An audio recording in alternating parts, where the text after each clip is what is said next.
what would be great for us to get started is to really start with how did you two get together and forge what is become public and private partnership to be able to generate the opportunity dashboard. And then we'll get into some of the tools and effective opportunities that are generated by the dashboard.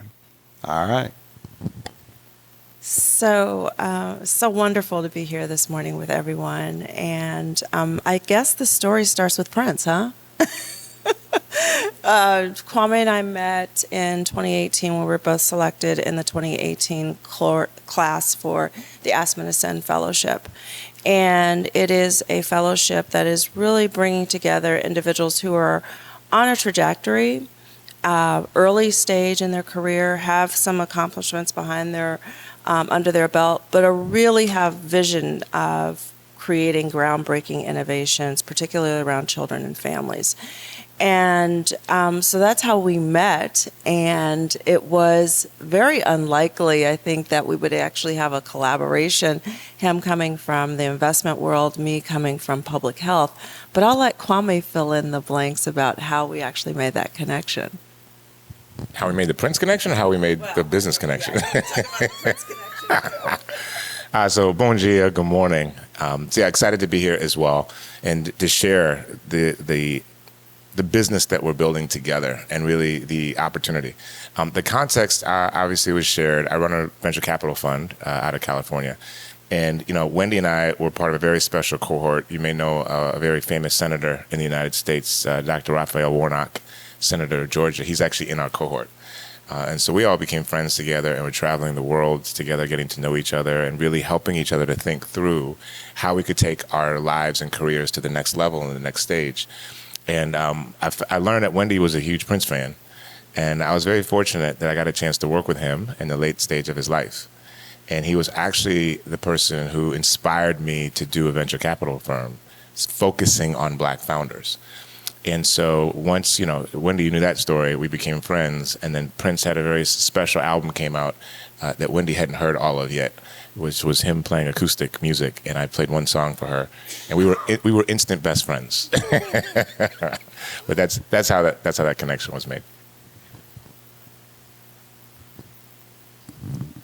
Well, if we could jump right into the model with the time that we have here, it's been the opportunity dashboard has been thought of essentially as a GPS for economic and social programs, really a way to do predictive modeling that generates the type of data that allows inequities to be solved, right?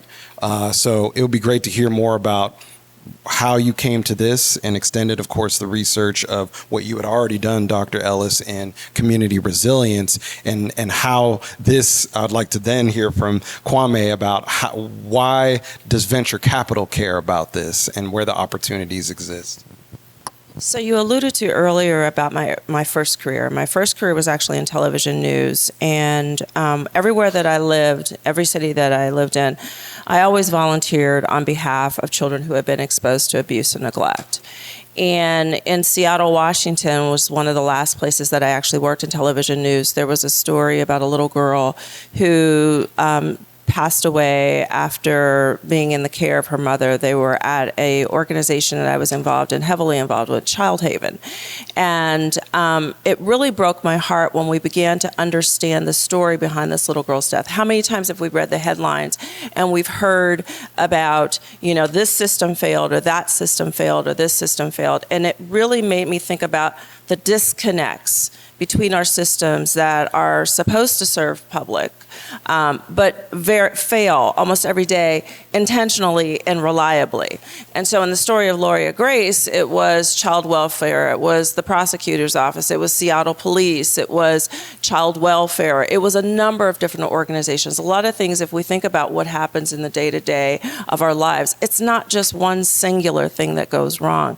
It's a series of events, it's a series of failures of our systems gaps that lead to, say, an eviction or lead to an individual losing their job. It is this complete failure of systems to actually do the work that would have more benefit. And so I understood then that, number one, I'm a systems thinker. Who knew?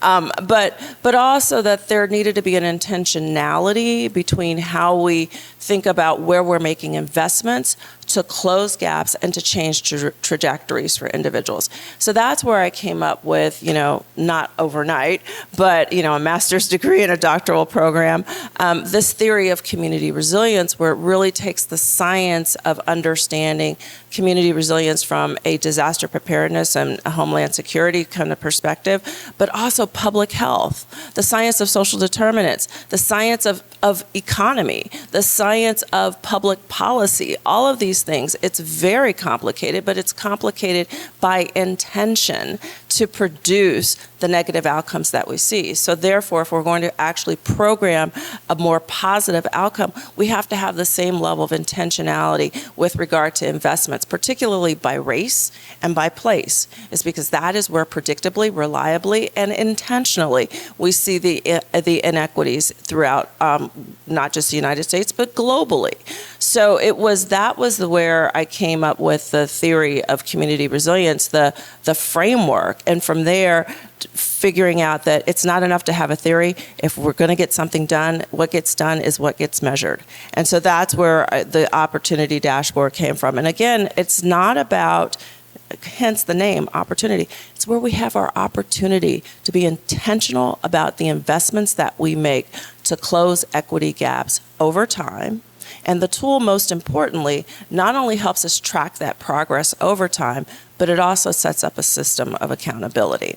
So, I'm talking about things that some people say pie in the sky, this is more public health, this is more public policy. What in the world would a venture capitalist have, any interest in this? And actually, when Kwame reached out to me and said, I want to talk to you about what you have, I was like, you want to talk to me? What? About this? Okay, so tell us, why did you want to talk to us? Yeah, definitely. So let's look at this word opportunity. I learned a long time ago two very important things from mentors of mine. One was if everybody saw it, it wouldn't be an opportunity. And the other one was that a small mind focuses on problems, a big mind focuses on solutions, but a genius mind sees the opportunity that lies in the problem.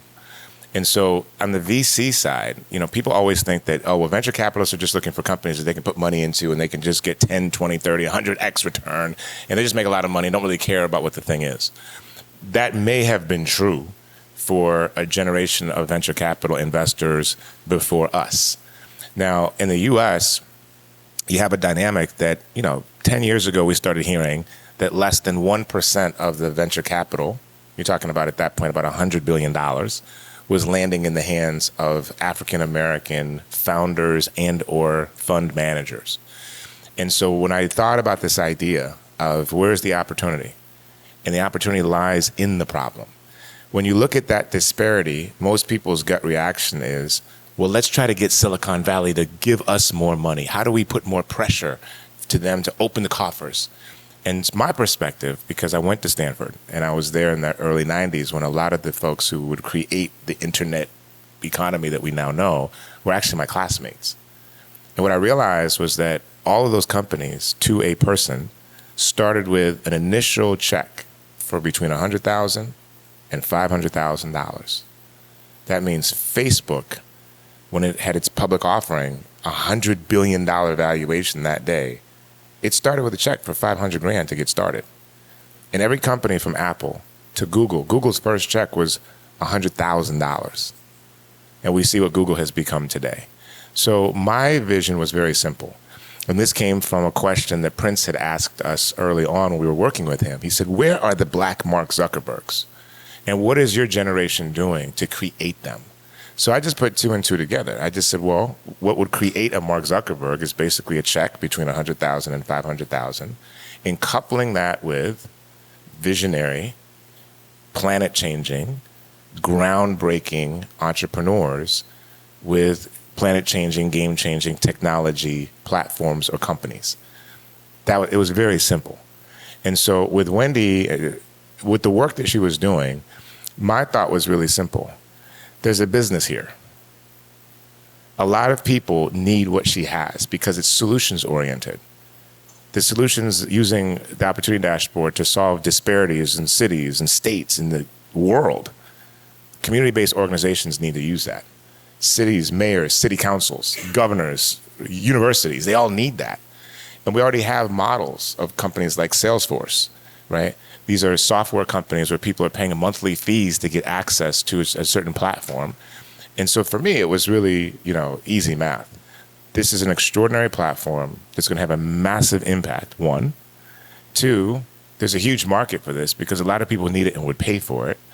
And for us in the VC world, it was supportive of our thesis and model. Dr. Ellis represents the Black genius that we knew was there. And what we wanted to prove with the fund was that when you're investing in Black founders, this is not charity here. Right? This isn't, it doesn't really matter if it makes money. What matters is that we're just getting some Black women some money. No, it matters. The idea is let's create the next generation platforms, companies, solutions in the world that have a massive transformative impact on people's lives. And, oh, by the way, making a considerable amount of money. Now, why is that important? Because the model that we all use is not, well, hey, if this company works, then we can go buy an island in Tahiti. The model that we use is that when this all works and now people's net worths are 10, 100, 1,000x, now you can start to build the world that we've all been wanting to build. Because we're not going and begging people for their money to do it. We've created mechanisms that have a multiplier effect. So now you've got a considerable amount of resources to work with, and now you're in the driver's seat. So that's really what it was. I knew the genius that Wendy had and what she was sitting on. The last thing I'll say is this. A lot of people ask me, what's the thing that you look for in a founder when you're investing? And I always say it's very simple. I look for people whose life mantra is, I will make a way out of no way. And the thing is, getting to know Wendy as friends and being in the Aspen Fellowship together and traveling around the world together and doing work together. And I knew her story, and I knew the tenacity that she had. And I know that she doesn't take no for an answer. And I knew that she was one of those people whose life mantra is, I will make a way out of no way. And that's, the last reason why it was critical for us to make the investment and partner together. So let's shift to the market for that investment that you referred to. For those of you who have joined the Whova app for the conference, if you take a moment to take a look at our session, if you haven't already, please take a look at the poll that was posted there. And the question is, what are the biggest barriers to launching and sustaining equity initiatives in your city? So we'll give you a moment to take a look at that and respond, and we'll use some of that data to proceed with the rest of our conversation as well.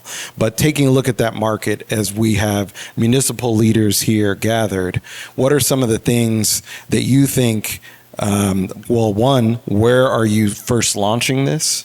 In terms of piloting, my understanding is you have a city where you're going to launch this effort. And what are some of the ways that this data can be used by some of the respective offices? So there may be an Office of Diversity, Equity, and Inclusion Initiatives and a specific municipality or other departments of public health, et cetera. How do you see and envision this knowledge being used?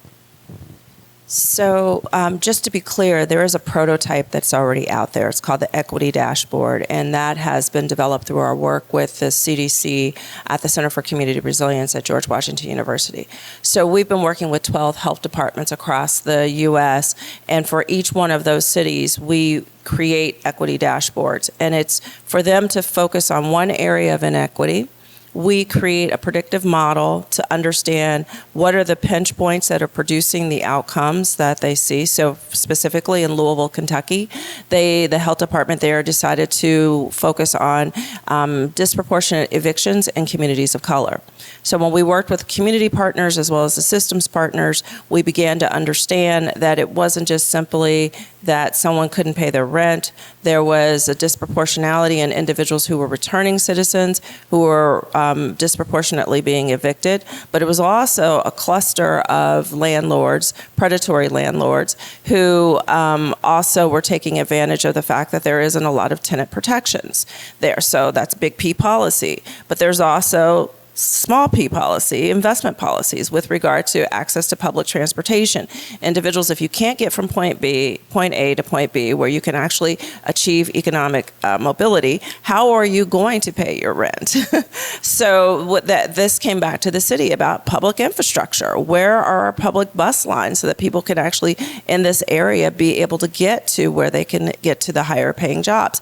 Where are the health and human services supports that individuals, particularly returning citizens, need so that they can have the supports, the mental and health supports that they need so that they can be stable individuals and productive individuals? So you can hear me, and in speaking to this, you hear economic mobility, you hear public infrastructure, you hear big P policy with regard to tenant rights, you also hear little things like investments. Well, that became the big model. And looking at that, and of course, we're talking about multiple sectors here. So it is an all-in, but it's a systems approach. It's not just, oh, we just need to teach people how to use their monthly benefits. That's very downstream, and it's also very demeaning. And we have to be able to create these evidence-based models that put the responsibility back on the systems. So when we look at things like how often individuals or recidivism rates, that's not just about those individuals. That's a report card. That's a performance measure of our systems. So that's what the Equity Dashboard has been doing in communities across 12 communities across the country. The first city that is actually adopting the equity/opportunity dashboard is Cincinnati, Ohio. We have been doing some deep dive work with them for about 7 years, and working with the leaders there, they actually said, yes, we want this dashboard to help them to think about how they're going to close the racial wealth gap, but they wanted to go beyond just having a dashboard. They wanted to make sure that there's some office within government that is responsible for this. So the leaders that we've been working with actually stood up an Office of Equity first, and they asked us to help them think through the charter. What is the charter for this office? And one of the things that we advised them is that that office should be in charge of looking at data and analytics and reporting annually on efforts to close critical equity gaps in the city. So not only is there an office in the city government that is going to be set up, the Office of Equity, this is where the Opportunity Dashboard will be housed. And this is how there is both accountability, but also an opportunity to partner and to change practice across just how the city does business, but also from a public-private perspective. And that's the important part here, is that oftentimes the equity gaps that we have in our cities are not just driven by public decision, public policy, but it's public policy to benefit private interest. And so making sure that we're bringing the business community into this, and mind you, Cincinnati is a city that has a number of Fortune 500 companies of which made equity pledges. Very little of that money has actually hit the street. So here's an opportunity to call them in. Here's an opportunity to talk about, here's where you can make an investment that is going to actually make a difference in the community where you are. So I think one other piece I wanted to add in terms of how Wendy and I kind of forged this partnership is that the model that she has built and has been using across the country with the Equity Dashboard, what I was kind of looking at and thinking about the rise of what's called artificial intelligence. And so we had a conversation, and I said, what if there was a company that took your work and then built a platform using artificial intelligence and machine learning to be able to solve the problems that human beings hitherto have not been able to solve? And my perspective is that is what AI should be doing. We also don't believe that it should be called AI. And here's why. When you think about the name, it's artificial intelligence. Human beings have intelligence. And scientists have always said we're using less than 10% of the brain power. So if you've got the highest form of being in humans that's only using 10% capacity and have been gifted the power of intelligence, why would you be putting all of this energy into computers, trying to replicate it and then call it artificial?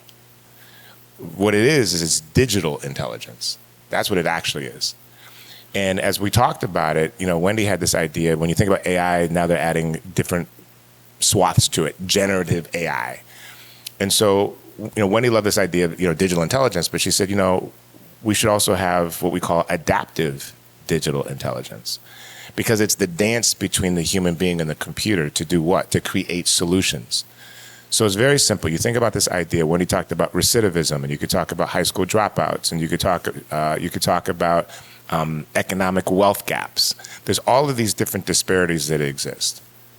What if there was a platform that was looking at the good policies that have been passed around the country, the great public-private partnerships that have been in place, the community-based organizations that are doing transformative things, and it was able to take all of that data and use this digital intelligence to start to give each community roadmaps and policymakers roadmaps of what has been working.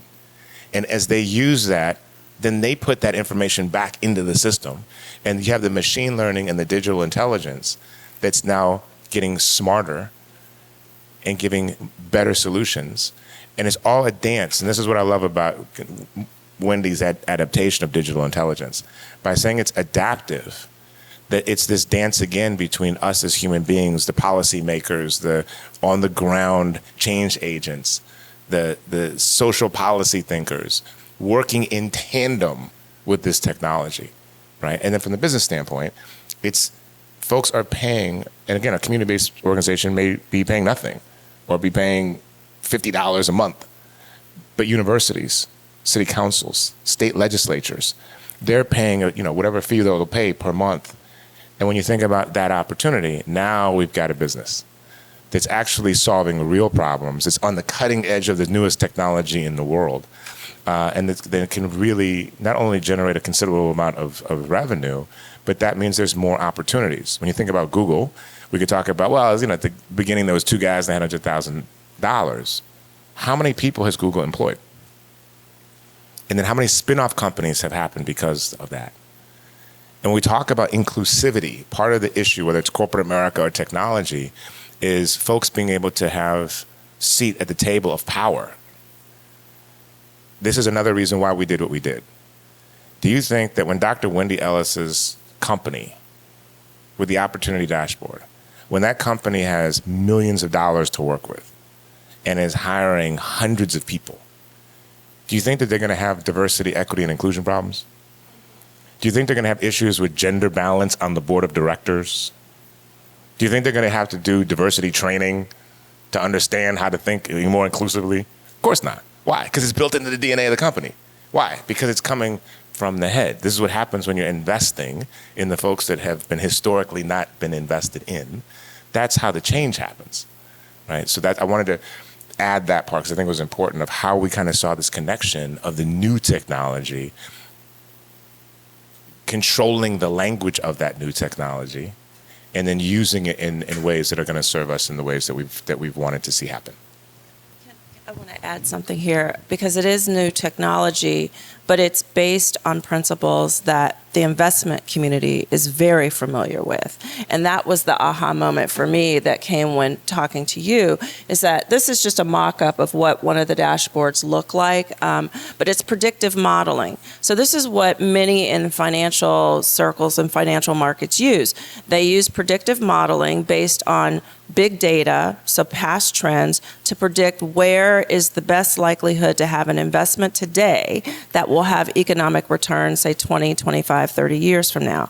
And so in talking to Kwame, I began to understand, I was like, but that's what we're doing with the equity dashboard, but we're looking at it strictly from a social return perspective.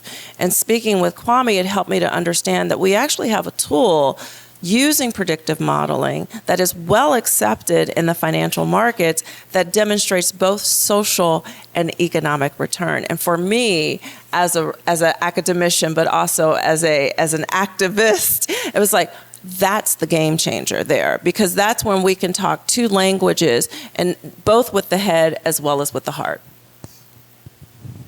And one thing that really comes to mind around this concept of adaptive digital intelligence has been looking at it from my vantage point, working on foreign policy in Washington and engaging with the federal government. One of the things that the Biden administration did at the very beginning of the administration was pass a slew of executive orders on racial justice and other aspects of inclusion, which led to the generation of what are equity action plans for each of the departments at the federal departments, so the Department of Health and Human Services, et cetera.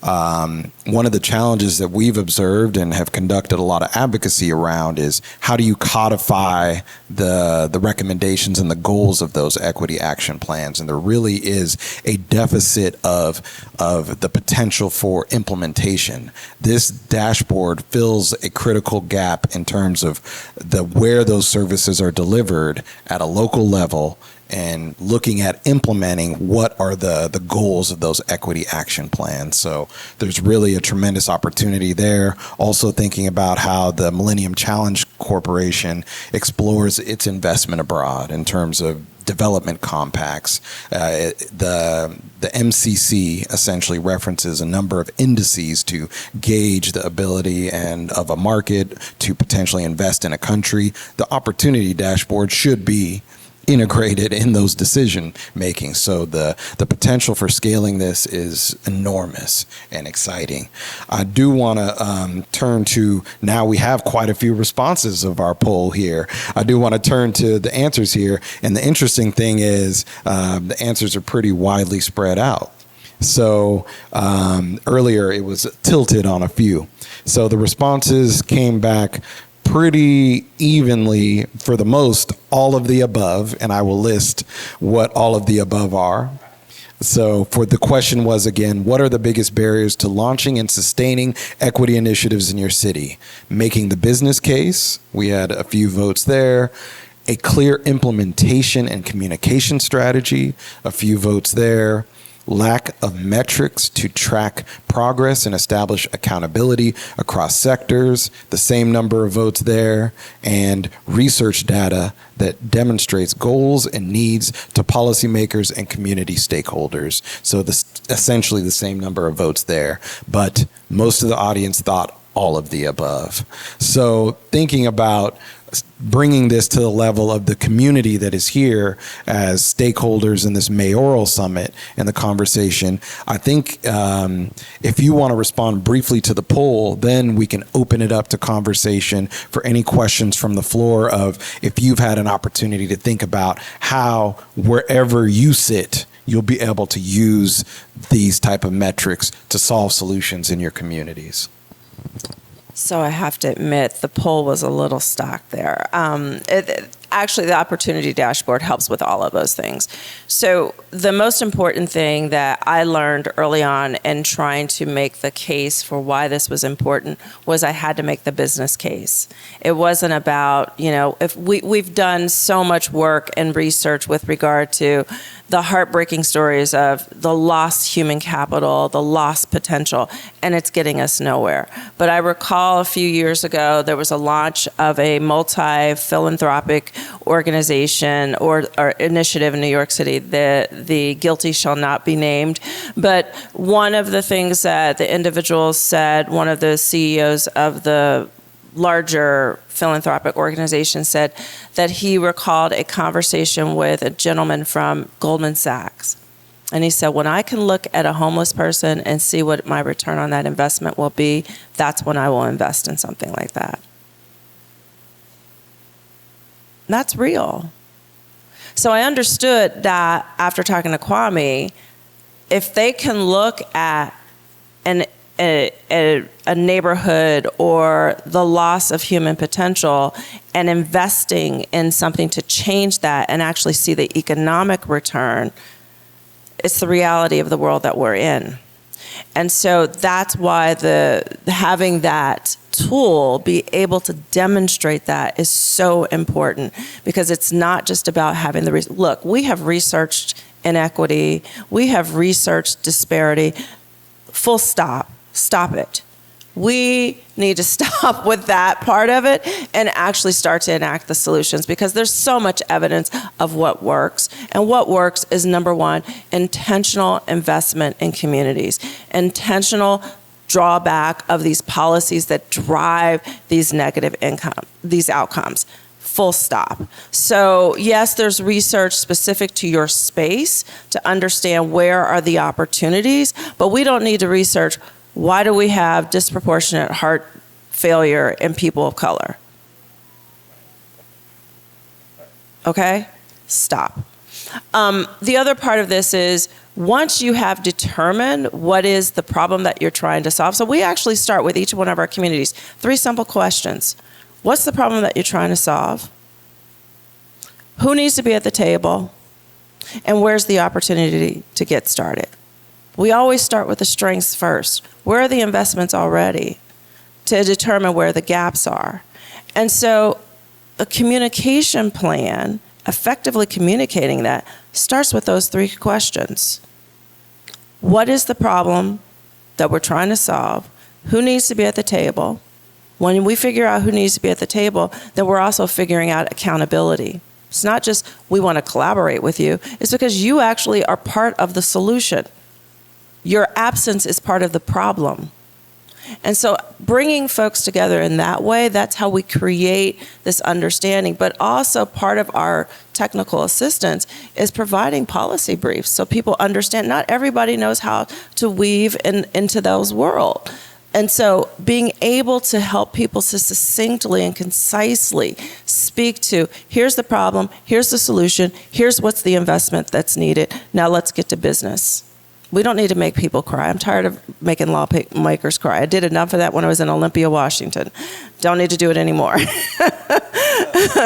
So let's just get down to brass tacks. And that's the kind of communication that we need to have. But that's the conversation that you're having when you're having an economic return conversation and not just a social return conversation. Well, this may be the only mic we have, so I'm going to take this show on the road here. Does anyone have any questions from the floor? All right, I see a few back here, first in the back. Hi, thank you for your presentation. Wendy, I know you, I trust you, and my question is, how are you ensuring this information is not weaponized against people of color? Information, data has always been weaponized against our communities. I work in Olympia, I've seen it done. I deal with the white women tears, and I trust you, I don't trust them all the time. And I work for the system.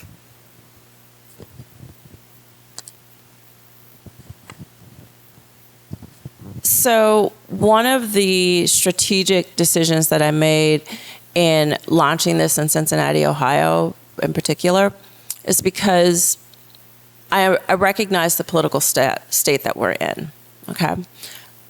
Fun fact about Cincinnati, it's 50-50 black and white, has a very large Appalachian community. So for those who are not familiar, Appalachians are typically low-income white, lower educated, come from the foothills of Tennessee, Kentucky, West Virginia, very rural communities that for a long time were dependent upon coal mining.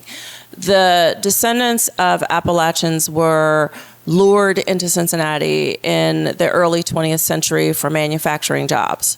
So they were typically blue-collar workers, were never going to be integrated into the larger white society. And so part of what has driven Cincinnati's poverty levels has not just been because they have such a large lower income black community, it's also because they have such a higher number of Appalachian whites who have been blocked out of the economic mobility education system, and policies that have been driving disparities in the black community in Cincinnati have also been driving disparity for the Appalachian whites. Well, why is this important?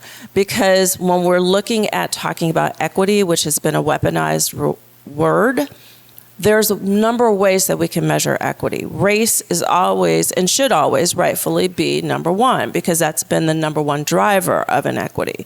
But there are also a number of different ways that we can measure equity, and certainly by place. And so, yes, by neighborhood, but also urban versus rural. And so that's where I've been intentional about demonstrating how this dashboard can be used and how these data definitely can be used in communities of color. But guess what? We're using it in Ames, Iowa. Not many people that look like me there, okay? So it's helping folks to see, but it's also the weird thing has been that I've been able to create a coalition of folks who don't really want anything to do with the other, but recognize, and with plain talk, I said, look, to the folks in Riverside, this is the Appalachian community, and the folks in Avondale, the folks in Riverside, Avondale's the black community. The folks in Riverside were like, we don't want to be Avondale. And I said, well, guess what? They don't want to be you either. But if you think the city is going to create a program specifically for you, it's not going to happen. And guess what? It's the same policies that are driving the outcomes that you are suffering from here that are driving the outcomes in Avondale. So you don't have to walk in lockstep, but you do need to make sure that your voice is being heard so that these issues are being addressed here. So they will both sides will testify with me in front of City Council in April. They're not going to cooperate with one another. I don't care. What I do care about is that city leaders recognize now both of them are coming together, maybe not coordinated, but we have now both of these constituencies holding us to account. So that's the way that I've had to work on the ground to sort of soften or create this buffer so that it's not just about, well, it's about you people. No, actually, it's about you too. And demonstrating that using that data. So making sure that we are very intentional using the data, not just from a race perspective, but also from a place perspective, helps to sort of neutralize that argument. Further questions? We've got one in the front, then one in the back. Hi. This is just incredible. Thank you so much. And I live here in Rio, and I feel like it is so incredibly applicable. I hope you've been talking to people here. I can be a bridge for that. And one thing that comes to mind, you talked about two kinds of intentionality, the intentionality of exclusion and your intentionality. And I guess I want to confirm that what I understand is that you do not try to undo the intentionality of exclusion. You just do your thing. Is that right?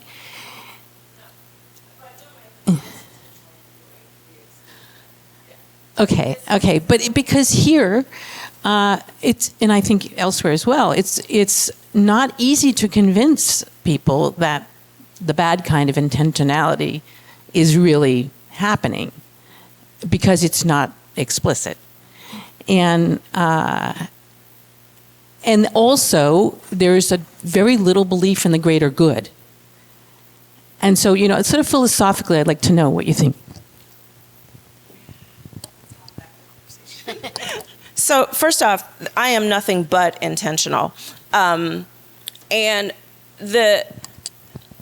there's one thing, I could spend a lot of energy saying we need to rewrite policy, okay? Oftentimes when that happens, it is rewritten, but the implementation remains the same, okay? When we talk about structural racism, and I have a whole lecture that I talk about this, but I'm gonna try to condense it in like 1 minute here. We have to think about the infrastructure of structural racism. And policy is just one of those pillars. So you've got the social hierarchy as the foundation. You've got 3 pillars: policy, practice, and narrative. The stories that we tell ourselves, the stories that have been told to justify both the outcomes that we see and the policies that we write, okay? Policy is just 1/3 of this, though, that's holding up this piece, this infrastructure. But I always ask my students, but to what end? did we build this infrastructure of structural racism? The first part is power. So that's the gable, the roof gable. But then I have a nice little cap on this house of structural racism. And the cap is green because the only color that ever mattered was green. That's American dollars. But it's money. So think about colonialism. What drove colonialism? The drive for resources, the drive for power, the drive for money. Okay? That was the purpose of creating social hierarchies, to create a separation between those who had power, those who had resources, those who had money. And you needed those three pillars of policy, practice, and narrative. So if I spend all of my time just driving at policy, I'm only going to weaken it, but I will never undo this whole house. But if I go straight to the top, to where the money is being invested, it changes everything below. And so that's why I'm spending my time intentionally on saying, let's start with where we're making our investments, and everything else will begin to flow from there. So we have two more questions, and we're getting close on time. In the back. Good morning. Question is, who are your customers? And what cities do you have on the radar? How is, in Cincinnati, how is the dashboard being employed, or deployed rather? So is it cross agencies, city council, et cetera?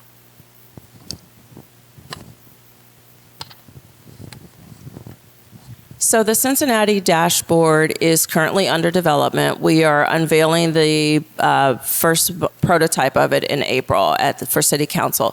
It will reside in the Office of Equity. So the newly established Office of Equity in Cincinnati, Ohio is where they will actually have that.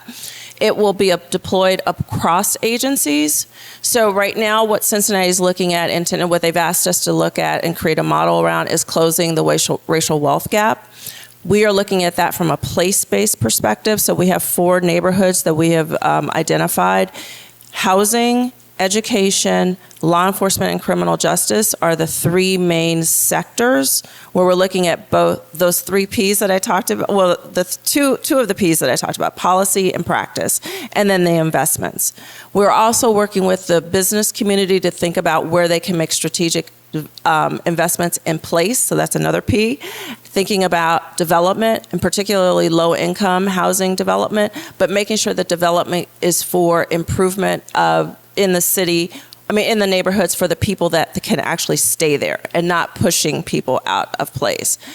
We have many other cities on the radar. I'm not comfortable with naming those, but we work in 20 cities across the country, so all of those could potentially be, and many of them have already said, when are we getting ours? But we also have the equity dashboard in 12 cities across the country as well. Currently. I'm going to let Kwame talk about potential future customers. So let me take it a click back to the question around the weaponization, because it's actually connected to the customers, right? And this goes to intentionality. If it was simply a repository for data, then you really have a problem around the weaponization. Like, you really know you're in trouble, right?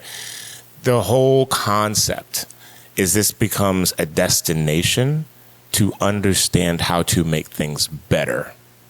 That's why you come to it. So if you are in Phoenix, Arizona one day, and you have people who are saying, look, we've got these 6 sociocultural issues that we're grappling with. We understand it's not just about the policy.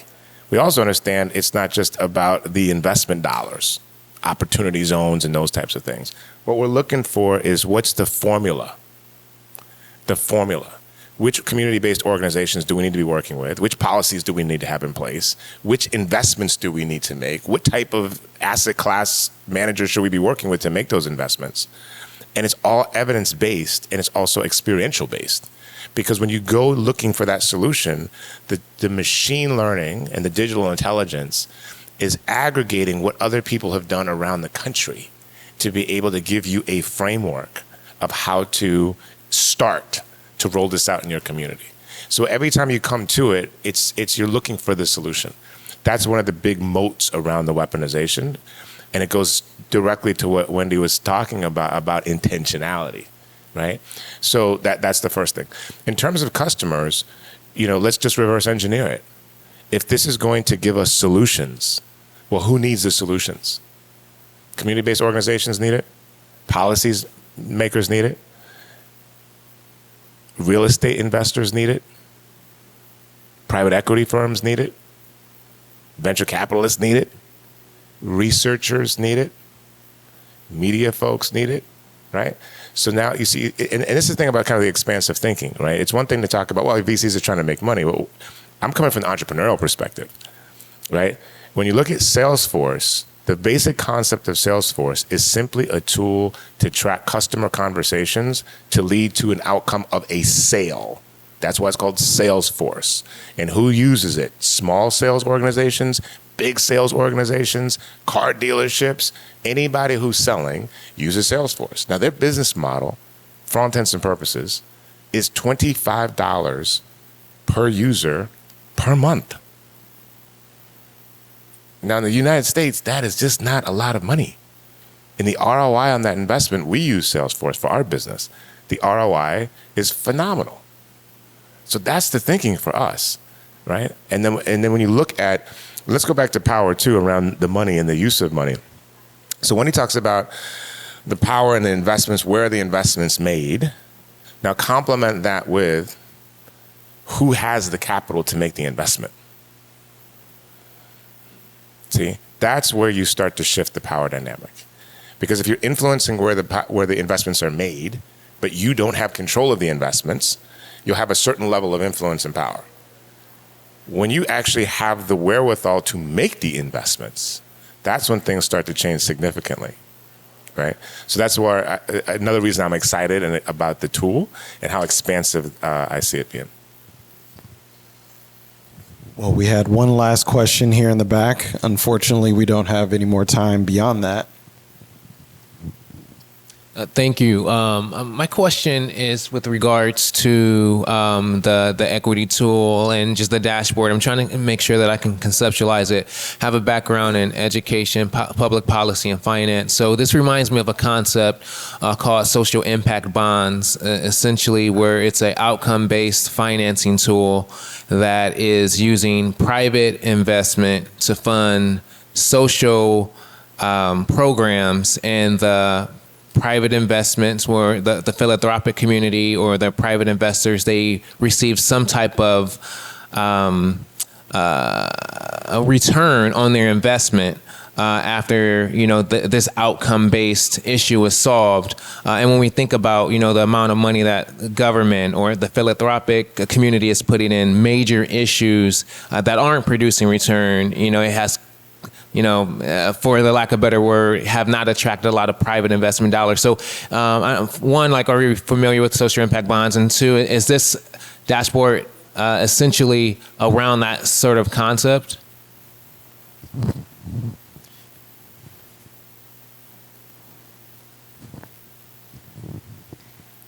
No, but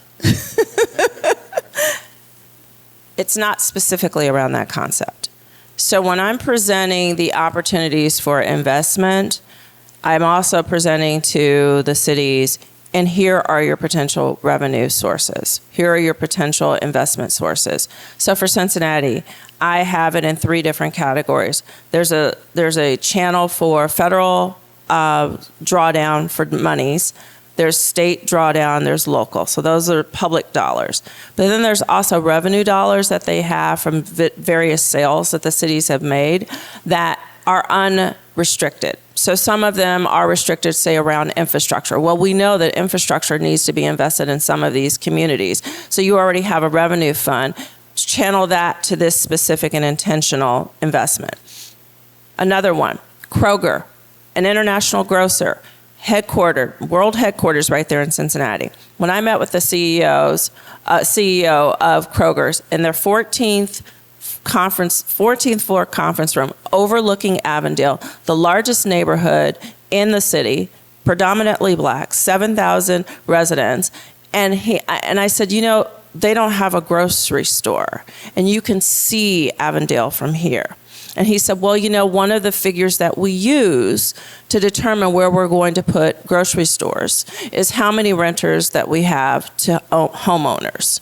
And I said, oh, renters don't eat?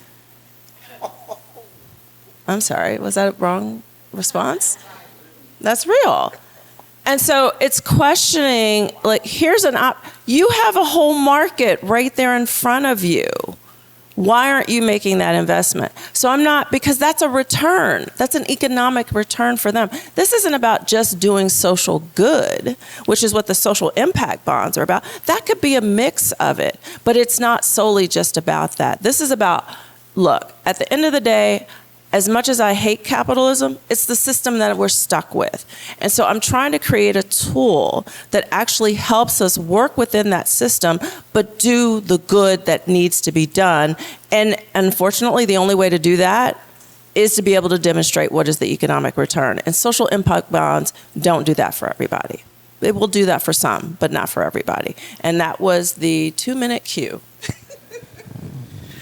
Well, as we conclude and we give our esteemed panelists an opportunity to say some final thoughts, I really hope we can take this conversation global and thinking about the applicability of this model in so many different communities. I mean, of course, Kwame has a number of investments and worked in Accra and across Ghana. It'd be great to hear how you see this model used in other spaces, and also where do you see the growth and scaling of the opportunity dashboard globally, and we will conclude with that. Okay, so quickly, I wanted to hit on what Wendy was talking about with that Kroger story, and go back to my friend's question around who the customers are, right? So investors are always looking for opportunities. So let's say after that conversation, that CEO hears what Wendy's saying, but is not really convinced that they want to change. Now investors are going to see the opportunity dashboard, and they're going to go, oh, let's create the next generation of healthy, affordable food stores. And we're going to use the equity dashboard model that the other people are not using.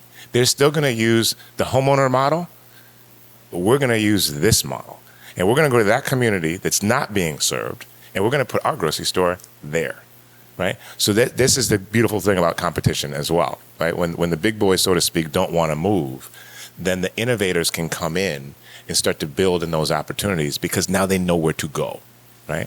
What I would say in terms of the expansion, and I really appreciate that question because we've been talking a lot from a kind of an American perspective, but again, from the investment perspective, when it works in Cincinnati, it's going to work in Atlanta. And when it works in Atlanta, it's going to work in Oakland, California.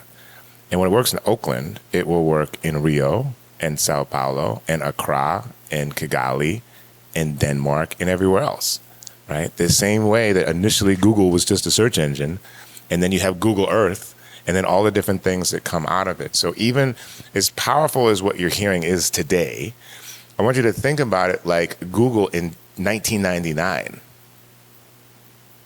See, there was no Google Earth back then. There was all these things that were spawned after Google started to work. And I see the same thing here with the equity dashboard. As it starts to work and becomes expansive, as there's a chief technology officer and that team has 30, 40, 50 amazing thinkers, they're going to come up with all kinds of cool concepts that we had never even dreamed of at this stage. So as powerful as it is today, as powerful as it will be in the next 2 to 3 years. I mean, think about where it's going to be 10 to 15 years from now when those minds are architecting what it can be and the data that it's housing and the efficacy that it's having, what it will be able to do with the multiplier effect. So to your point about global expansion and my vision with that. So I've been doing this for 10 years, creating frameworks. The first one was the BCR process, building community resilience process. The community resilience framework was the second one.